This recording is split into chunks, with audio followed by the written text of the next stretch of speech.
সুপ্রভাত। Family care ছাদ বাগানে সমস্ত ভাই ও বোনেদের সুস্বাগতম।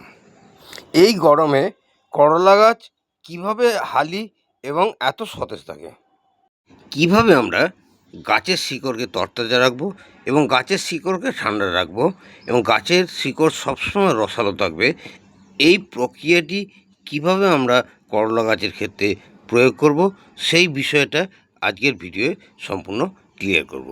তাই সমস্ত ভাই বোনদের একটাই অনুরোধ রাখবো যে কোনো ভিডিওটি স্কিপ করবেন না, সম্পূর্ণ ভিডিওটি দেখুন এবং আজকের ভিডিও সম্বন্ধে টোটাল তথ্যগুলো নিয়ে নিজের ছাদ বাগানে অ্যাপ্লাই করুন।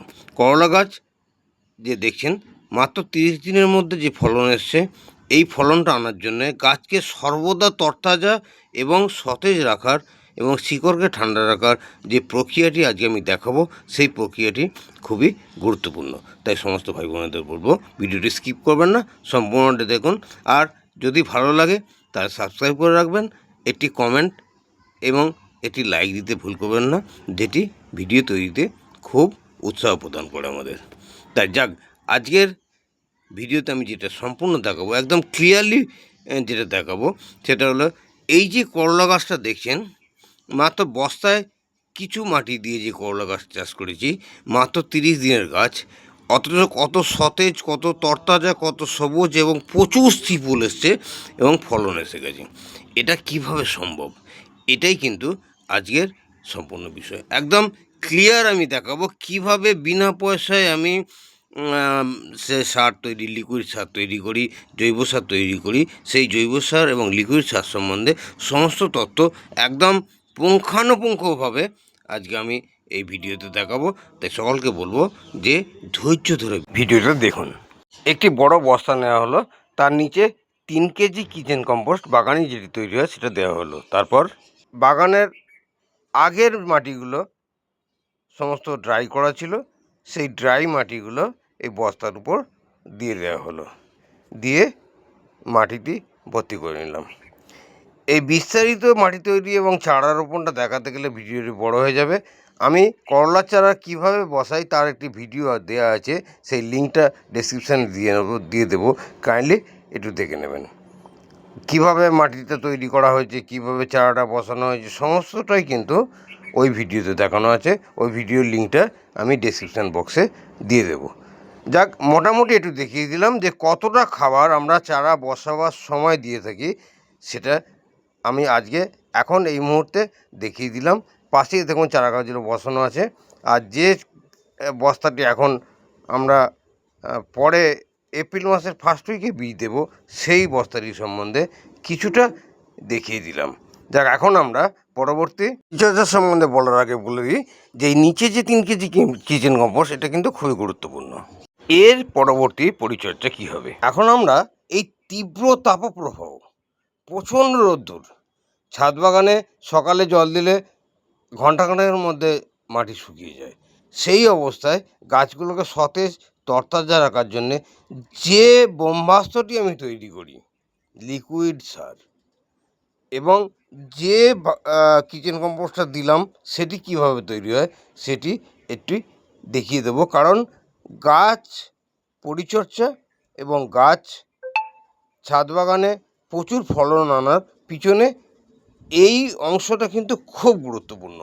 খুব মন দিয়ে দেখুন কিভাবে আমরা কিচেনের যে সমস্ত ওয়েস্টগুলো আছে, সেই ওয়েস্ট থেকে কিচেন কম্পোস্টগুলোকে তৈরি করে বস্তা করে রেখেছি।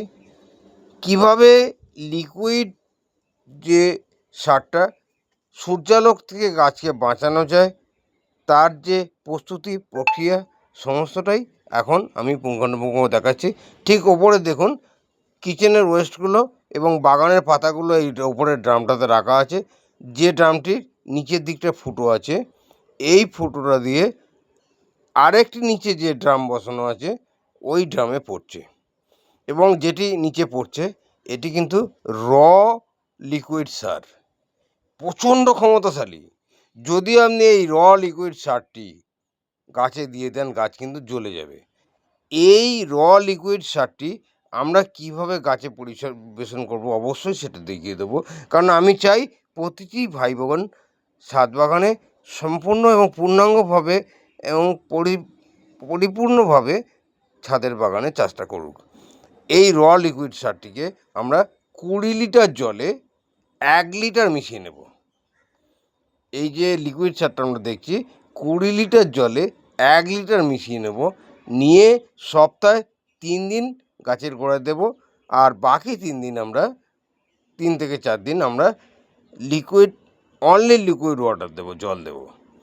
আর তার মাঝে একদিন সর্ষে খোলের লিকুইডটা যদি দেওয়া যায় ভালো হয়, কারণ গ্রীষ্মে সর্ষে খোলের যে লিকুইডটা দেওয়া হয় সবজি গাছে সেটি কিন্তু খুব ভালো হবে না। তাই আমি এই মুহূর্তে বাগানে যে প্রচুর পরিমাণে সবজি এত সতেজ, সবুজ এবং হালি থাকে, সমস্তটাই আমি আজকে এই ভিডিওতে ক্লিয়ার করব। তাই সকলের সঙ্গে থাকুন এবং দেখতে থাকুন।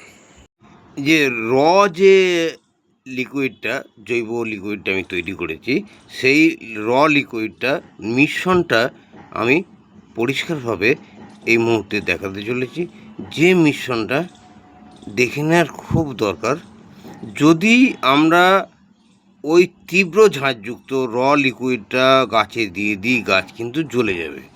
তাই আমরা প্রথমে একটি 25 লিটারের বালতি নেব। সেই 25 লিটারের বালতিতে প্রথমে 10 লিটার জল নেব। 10 লিটার জল নেওয়ার পর আমরা যে লিকুইডটা আমরা তৈরি হতে দেখলাম, যেটি ড্রামে করে আমি এখানে নিয়ে এসেছি, ওখান থেকে 1 লিটার লিকুইড আমরা এই বালতিতে দিয়ে দেব। দেওয়ার পর আবার ফ্রেশ ওয়াটার আরও 15 লিটার আমরা এই দ্রবণটির মধ্যে, মিশ্রণটির মধ্যে দিয়ে এই দ্রবণটি কমপ্লিট করব। 10 20 হলো, আরও 5 লিটারের মধ্যে দিয়ে টোটাল 25 লিটার জল দিয়ে দেবো। কারণ তীব্র তাপপ্রবাহে বেশি যদি গাঢ় বা ক্ষমতাযুক্ত এই লিকুইড সারটা দিই তাহলে কিন্তু গাছের ক্ষতি হবে। তাহলে হালকা সবুজ কালারের যে দ্রবণটি তৈরি হলো, এই হালকা সবুজ কালারের দ্রবণটি আমরা আমাদের করলা গাছে দেব, এবং প্রতিটি গাছ ঠান্ডা থাকবে, শিকড়গুলো ঠান্ডা থাকবে, এবং প্রত্যেকটা গাছ মানে খুব উন্নত এবং সবল থাকবে। মাটি তৈরি গেল। চারা রোপণ পদ্ধতি হলো গাছের সার প্রয়োগ এবং গাছকে সুস্থ সতেজ রাখার পদ্ধতিগুলো হলো। এরপর আমি যেটা আসবো সেটা হলো খুব গুরুত্বপূর্ণ বিষয়, যে কীটনাশক প্রয়োগ। গাছে পোকামাকড় আক্রমণের পর যদি আমরা প্রতিরোধ করি তাহলে কিন্তু গাছের ক্ষতি হবে, ফলন আসতে দেরি হবে। যদি 30 দিনের মধ্যে ফলন আনতে হয় তাহলে আমাদেরকে খেয়াল রাখতে হবে যে গাছটি কোনো রকম পোকা দ্বারা আক্রমণিত না হয়। সবুজ হয়েছে মানে পোকা আসবে, আপনি কোনোভাবে রুখতে পারবেন না। তাই সপ্তাহে 1 দিন কীটনাশক প্রয়োগ করুন। আমি যেটা করে থাকি, সপ্তাহে 1 দিন পোকা আসার আগেই কীটনাশক প্রয়োগ করি, তাহলে গাছে কোনো দিন পোকা আসে না। পোকা এসে গেলে কিন্তু ওই গাছটা ফলন আসতে দেরি হবে, দুর্বল হয়ে গেলে প্রচণ্ডভাবে ক্ষতিগ্রস্ত হবে। আজকে এই তীব্র তাপপ্রবাহে গাছকে কী করে সতেজ রাখবেন, পোকামাকড়ের হাত থেকে কী করে রক্ষা করবেন, কী করে এই তাপ গাছ সহ্য করতে পারে, তার বিস্তারিত আলোচনা করলাম। আশা করি ভিডিওটি সকলে ভালো লাগবে। তাই সকলকে অনুরোধ করব ভিডিওটি সাবস্ক্রাইব করুন এবং এটি লাইক, কমেন্ট, শেয়ার অবশ্যই করুন, যাতে ভিডিও তৈরিতে যথেষ্ট আগ্রহ আসে। যাক, সকলকে পুনরায় নমস্কার জানিয়ে এবং সকলের সুস্থতা কামনা করে, ঈশ্বরের কাছে প্রত্যেকের শরীর সম্বন্ধে সুস্থতা কামনা করে, যাতে করে আগামী ভিডিওয়ে আবার সকলের সাথে মিলিত হতে পারি, এই আশা রেখে আজকের ভিডিও এখানেই সমাপ্ত করলাম। নমস্কার।